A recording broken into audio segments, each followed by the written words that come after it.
Which is one of the reasons Kennon's actually so strong, because the Lightning Rush creates so much distance between the bases. And banned.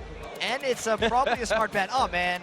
I mean, these are obvious bans. So from the little we've seen of this, is generally the AD carriers that tend to get targeted, especially the Dravens. Anything that's really strong at the start of the game, because you can get an easy level 1 kill of these guys. Yeah, level 2, level 3 kills we saw a lot of yesterday.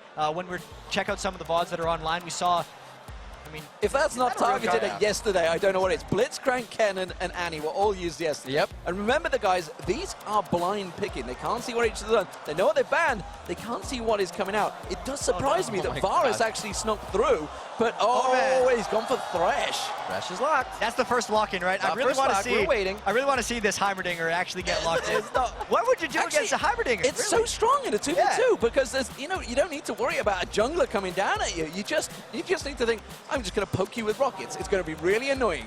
And it's obviously blind pick too, so these guys can't see what they're going against. But if you were to pick like a Darius Thresh into a Heimerdinger, you wouldn't be able to outrange the rockets in any situation. Oh, Siv's been locked. Aw, man. Ah, Siva Lulu. So that's actually fairly standard partnership. Press our comps. We did see Lulu before, though, and technically in the test games we had with the North American scene, Lulu was one of the strongest in there.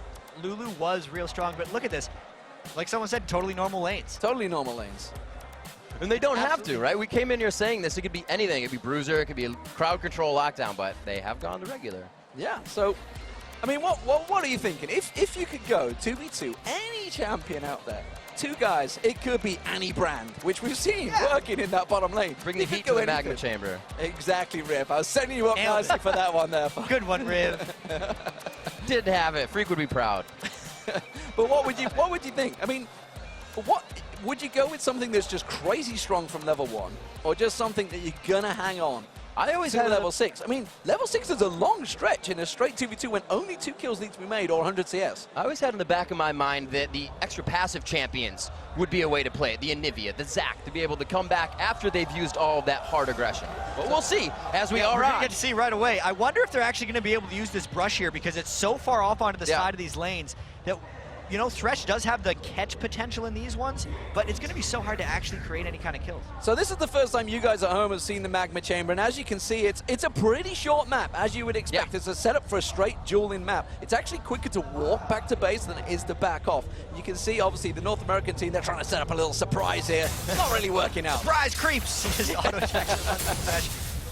Oh, man. Doran's start is actually kind of interesting, though, considering there's a Crystalline Flask on mistake. So any harass Xpecial and double take, they're going to have to run back in base and go heal that stuff up. And this is something that we actually heard of yesterday from the matches that happened. Edward, they were trying to keep the pressure on, but you could see the clever people, he's backing. He hasn't tested it. You can run back quicker, but maybe he's trying to bait them. Yeah, is he really backing? Bait the hook. One of those recall baits. There's not much to do in between the creep waves, it seems. Already popping the flask as well on mistake, so they're just trying to keep topped off as they keep going in.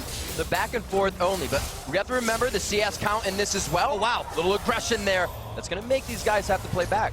Chawy might be trying to bait something here, because if we look at the summoner spells too, it's a whole bunch of barriers and heals. Nice hook by Xpecial! Oh, there it is, mistake. He's got 2 blights on him. Can they get the piercing arrow? Waiting for the exhaust. The first kill comes in. Oh, no, it's going to be 2 right away. One last shot. Oh, the North American LCS team takes it. And just like that, doublelift setting himself the strongest partnership. Well, he's happy with that, and that really worked very well for them. Oh my gosh. He's like, did that just, are we done? It's over. Is it actually over, guys? Is that easy? That easy? Come on. They are in the final now.